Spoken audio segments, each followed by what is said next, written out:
आज पढ़ेंगे प्रत्यय। ये वे शब्द कहलाते हैं जो दूसरे शब्द के अंत में जुड़कर शब्द के अर्थ को परिवर्तित कर देते हैं। इस प्रकार से जो प्रत्यय हैं वे किसी भी पद या धातु के अंत में जुड़ते हैं। प्रत्यय का अर्थ है बाद में चलने वाला। प्रति और अय इन दो शब्दों से जुड़ करके प्रत्यय ये शब्द बना है। प्रति का अर्थ होता है साथ में लेकिन बाद में, और अय का अर्थ होता है चलने वाला। तो जो किसी शब्द के बाद में जुड़ करके साथ साथ में चलते हैं और इसके अर्थ को परिवर्तित कर देते हैं वे हैं प्रत्यय।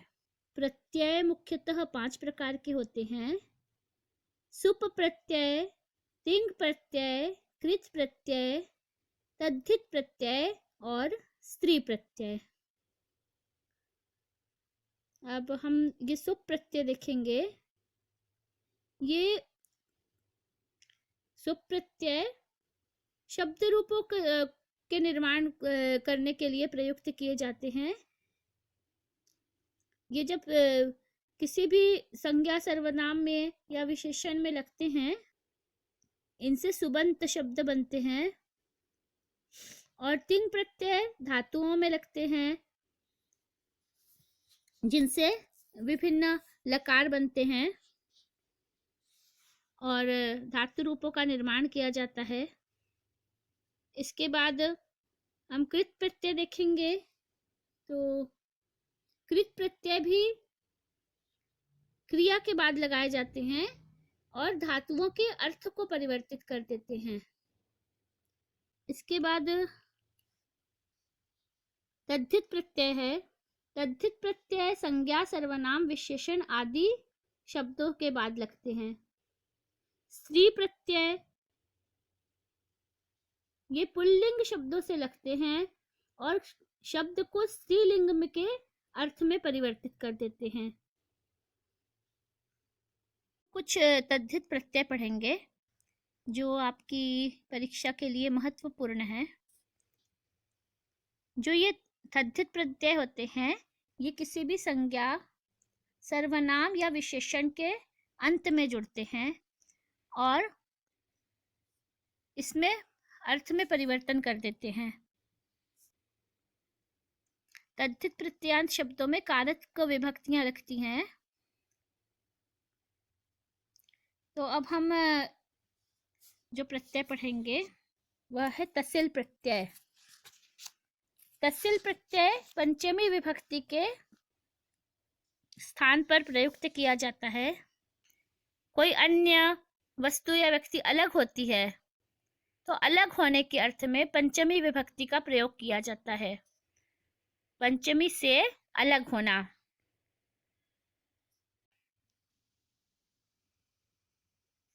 इसमें अपादान कारक का प्रयोग किया जाता है।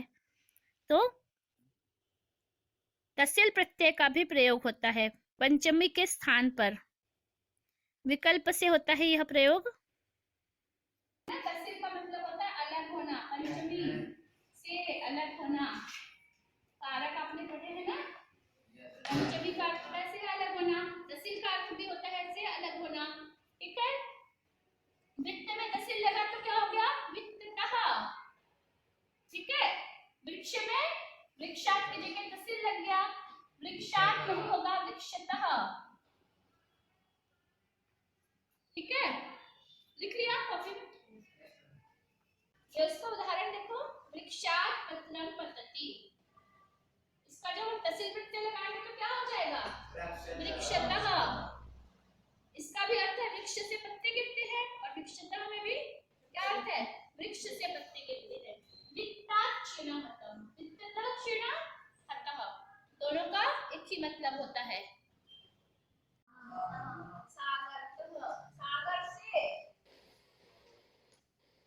सागर से द्वारा, प्रयाग से, मैं प्रयाग से आ रहा हूँ।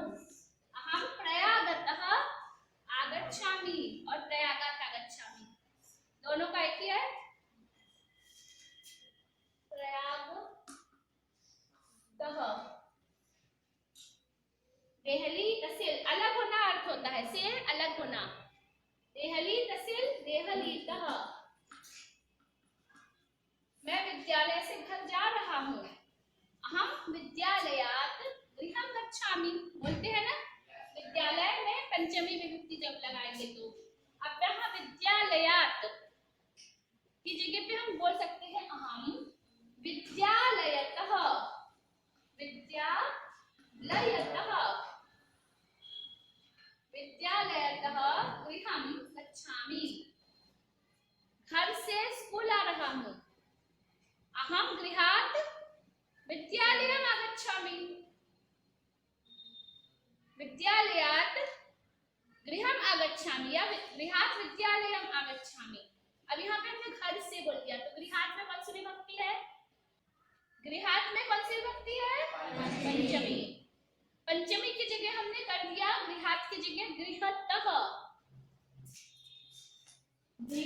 गृह शब्द है, इसमें तहसील लगा दिया और इसमें गृहात् की जगह पे हमने कर दिया है गृहतः, घर से। ठीक है। पंचमी विभक्ति का प्रत्यय क्या होता है? पंचमी विभक्ति का प्रत्यय तहसील नहीं होता है। पंचमी की जगह पे हमने तहसील का प्रयोग किया यहाँ पे। विभक्ति का प्रत्यय है ngसी, जो कि सुप प्रत्यय है। जिनके पास में पाठ्य पुस्तक नहीं है उनके लिए फोटो डाल दे रहे हैं ये।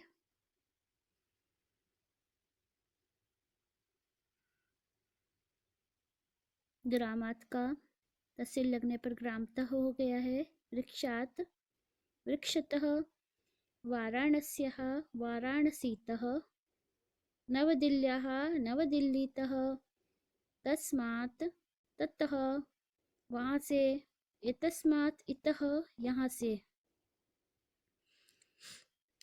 इसी तरह से और भी बहुत सारे उदाहरण हैं। जितने भी पंचमी के उदाहरण हैं, पंचमी विभक्ति का जहाँ जहाँ प्रयोग हुआ है वहाँ पर आप इसको एक वचन में प्रयोग कर सकते हैं। इसके बाद हम अगला प्रत्यय पढ़ेंगे तरप और तमक प्रत्यय।